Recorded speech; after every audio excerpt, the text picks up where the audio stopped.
Welcome back, Kevin's Mobile Repair. We are looking at a 2019 Mercedes CLA250.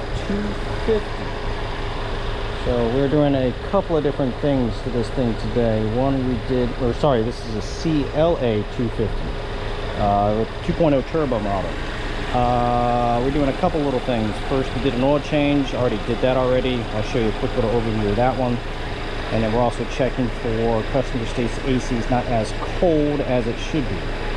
This being a 2019, this is probably going to be one of the last years that the RF or R134A is going to be used in it, and it's going to be switched over to the YF1234 here eventually. Sorry for the engine noise. We got to have it running in order to be able to check the AC pressures and stuff. But I'll give you a quick little overview. So the oil change part first. So oil filter on this one will be located here. Take the cap off.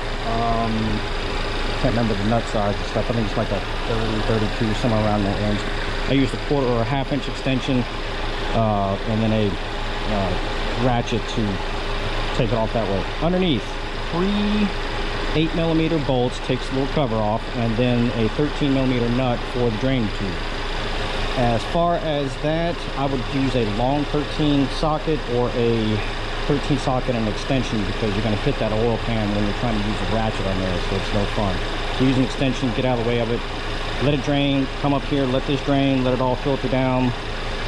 Make sure you do replace all 3 O-rings on this thing, so when you get a kit, make sure it has all 3 on there. Replace the washer underneath, put it back in. This is going to take about 5.8, 5.9 quarts, so roughly 6 quarts of oil, 0.40. So that's the oil change part. Now onto the AC. Here it's currently 88 degrees, so we're going to round it up to 90 because that's what the chart would go by.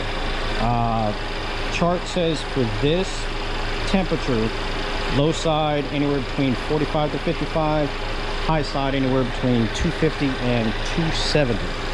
So AC's been running for about a good 5 minutes, so all the pressures are equalized. Let's take a look. So we're currently looking at 40 on the low side and 200 on the high side. So yes, in fact, this freon is a little bit low. Not all the way low, because I still do have good air conditioning inside. But the pressures are not where they need to be, so when it gets hot outside like it was last week, we were in the 90s. So when it gets stupid hot like that, the freon, there's not enough freon in there in order to extract out the heat coming through the vents. So we're going to top this off a little bit. We're going to get our high side around the 45 range and the low side around the 45 range, and the high side probably just below 250, around 245. So I'm going to go put that in. Here's my standard setup and stuff like that. I have the big can, I also have the little cans. This one has dye, so this will be able to track down where a leak is at. If you have low freon, freon is a closed system. You have a leak somewhere if you have to add freon. So this can with this dye will be able to help detect where the freon is leaking out at. Also, the amount of time it takes for it to leak out will also determine on the size of the leak. So I'm going to go put this in, get the pressures right, and I'll be right back. Alright, got it added in. Both sides still low, but my high side is definitely where I want it to be. The fan and such like that kicks on extra strong on these things when the pressure rises above 225, 230 on these things. But inside, definitely a noticeable difference. We got at least a 10-degree drop in here. So now we have all the correct pressure with dye running through. I put about half a can, so it's about a half a pound worth in there. So now the AC is working better than it was.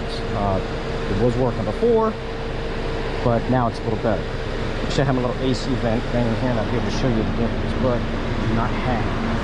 Currently is inoperable. So also did the little software reset and stuff like that on replacing the oil.